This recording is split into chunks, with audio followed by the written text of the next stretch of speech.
시편 77편 1절로 20절 제가 봉독해 드리겠습니다. 내가 내 음성으로 하나님께 부르짖으리니 내 음성으로 하나님께 부르짖으면 내게 귀를 기울이시로다. 나의 환난 날에 내가 주를 찾으며 밤에는 내 손을 들고 거두지 아니하였나니 내 영혼이 위로받기를 거절하였도다. 내가 하나님을 기억하고 불안하여 근심하니 내 심령이 상하도다. 셀라. 주께서 내가 눈을 붙이지 못하게 하시니 내가 괴로워 말할 수 없나이다. 내가 옛날 곧 지나간 세월을 생각하였사오며 밤에 부른 노래를 기억하여 내 심령으로 내가 내 마음으로 간구하기를 주께서 영원히 버리실까? 다시는 은혜를 베풀지 아니하실까? 그의 인자하심은 영원히 끝났는가? 그의 약속하심도 영구히 패하였는가? 하나님이 그가 베푸실 은혜를 잊으셨는가? 노하심으로 그가 베푸실 긍휼을 그치셨는가? 하였나이다. 셀라. 또 내가 말하기를 이는 나의 잘못이라. 지존자의 오른손에 해 곧 여호와의 일들을 기억하며 주께서 옛적에 행하신 기이한 일을 기억하리이다. 또 주의 모든 일을 작은 소리로 읊조리며 주의 행사를 낮은 소리로 되뇌이리이다. 하나님이여 주의 돌은 극히 거룩하시오니 하나님과 같이 위대하신 신이 누구오니이까? 주는 기이한 일을 행하신 하나님이시라. 민족들 중에 주의 능력을 알리시고 주의 팔로 주의 백성 곧 야곱과 요셉의 자손을 속량하셨나이다. 셀라. 하나님이여 물들이 주를 보았나이다. 물들이 주를 보고 두려워하며 깊음도 진동하였고 구름이 물을 쏟고 궁창이 소리를 내며 주의 화살도 날아갔나이다. 회오리 바람 중에 주의 우레소리가 있으며 번개가 세계를 비추며 땅이 흔들리고 움직였나이다.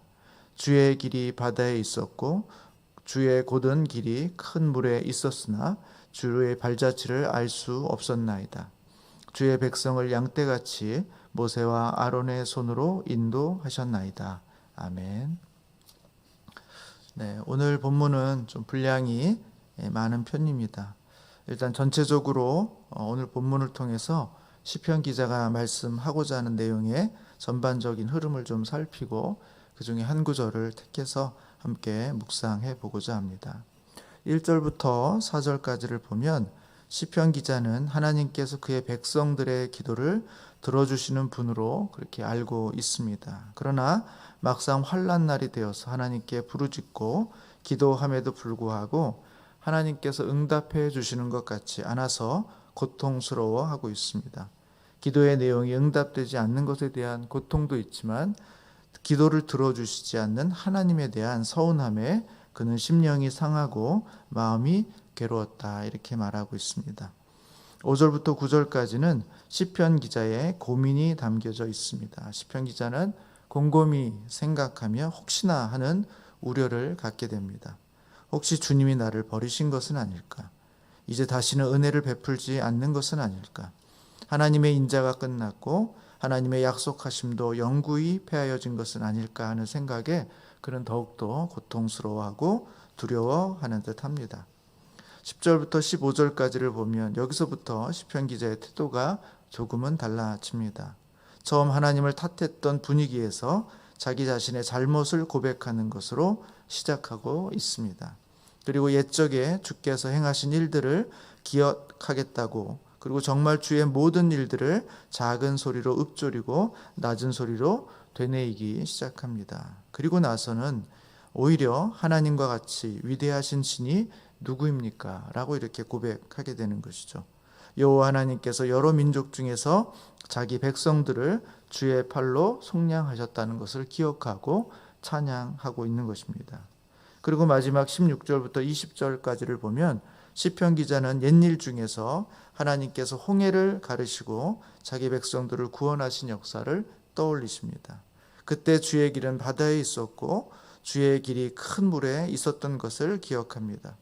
그러나 그 물에는 주님의 발자취가 없었다는 것을 생각합니다. 하나님의 발자취가 물 위에 없었지만 하나님은 일하셨고 그의 백성을 구원하셨다라는 것을 그가 비로소 깨닫게 되는 것입니다. 오늘 제가 시편 말씀 중에서 주목해서 좀 보고 싶었던 구절은 19절에 있는 말씀입니다. 주의 길이 바다에 있었고 주의 곧은 길이 큰 물에 있었으나 주의 발자취를 알 수 없었나이다.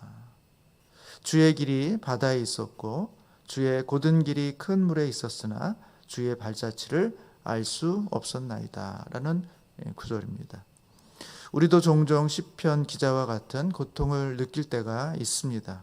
하나님이 정말 필요한 순간, 하나님을 간절히 찾았음에도 불구하고 하나님은 아무런 행동을 취하지 않는 것처럼 느껴질 때가 있습니다. 물론 한두 번의 기도와 하루 이틀의 금식이 아닙니다. 더 많은 시간을 씨름하고 주님을 찾았음에도 불구하고 하나님께서 모른 척 하신다는 느낌을 가질 때가 있다는 것입니다. 그런 상황이 되면 우리는 오늘 본문의 시편 기자처럼 우리의 심령이 상하고 우리의 마음은 말할 수 없이 괴로워지게 됩니다. 그렇게 고통스럽게 신음하면서 몸부림치던 시편 기자는 비로소 깨닫게 되는 것입니다. 주께서 바다에 구원의 길을 내시며 자기 백성들을 구원하시는 엄청난 일을 하셨음에도 불구하고 지금 그 바다 위에 주님의 발자취를 찾을 수 없다라는 것입니다. 홍해를 갈라 자기 백성들을 구원하셨던 것은 너무나 분명한 사실인데 그 흔적이 지금 홍해에는 전혀 없다라는 것입니다. 지금 그 흔적이 없다고 해서 하나님이 옛적에 행하신 일이 없었던 것은 아닙니다. 지금 그 길이 나지 않았다고 해서 그 백성을 구원하시고 그 애굽의 군대를 심판하셨던 그 역사적 사실이 부정되는 것은 아니라는 것입니다. 왜냐하면 시편 기자는 자신이 바로 그 홍해를 건너온 사람들의 후예라는 것을 알고 있기 때문입니다. 지금 하나님의 일하심이 보이지 않는다고 해서 주님의 역사가 끊어진 것은 아니라는 것입니다. 우리를 향한 하나님의 사랑이 거두어진 것도 아니고 그리스도 안에서 약속하신 것이 사라진 것도 아니라는 것입니다. 다만 지금 그 흔적이 보이지 않을 뿐이라는 것입니다. 그래서 내 믿음이 흔들리고 내 마음이 약해지는 것입니다. 하나님은 변하지 않았고 하나님의 약속은 폐기되지 않았으며 하나님은 여전히 자기 백성들의 기도를 듣고 계시다라는 것입니다. 사랑하는 성도 여러분, 우리의 인생길에서 정말 중요한 순간에 주님의 발자취가 보이지 않아서 그래서 알 수 없을 때, 그래서 낙심하고 의심하게 되기 너무 쉬울 때 주님 앞에 나아가서 주님의 행하신 일들을 다시 한번 기억하시고 그의 일들을 읊조리시고 되뇌이시고 기도하시는 우리 성도님들이 되시기를 주님의 이름으로 축복합니다. 하나님이 우리를 사랑하십니다. 그래서 독생자 예수 그리스도께서 우리를 위해서 십자가에 죽게 하셨던 것입니다.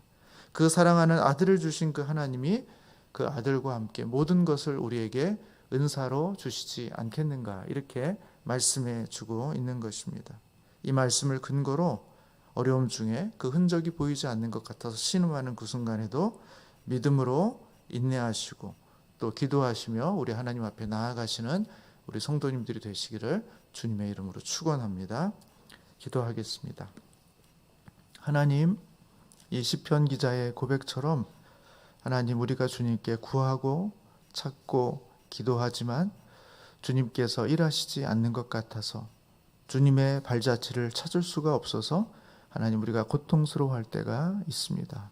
하나님, 그때마다 절망과 낙심으로 가지 않도록 도와주시고 주님이 행하신 일을 기억하는 은혜가 있게 하여 주시옵소서. 우리 주님께서 십자가에서 죽으신 이유를 알게 하시고 하나님께서 우리를 사랑하사 우리를 위하여 당신의 아들을 이 땅에 보내신 일을 기억하게 하여 주시옵소서. 그 아들을 주신 이가 그 아들과 함께 모든 것을 우리에게 은사로 주시지 아니하겠는가 라고 말씀하시는 그 말씀을 붙잡게 해주시고 주님, 그 말씀을 의지해서 인내와 믿음으로 주 앞에 기도하며 나아가는 은혜가 있게 하여 주시옵소서.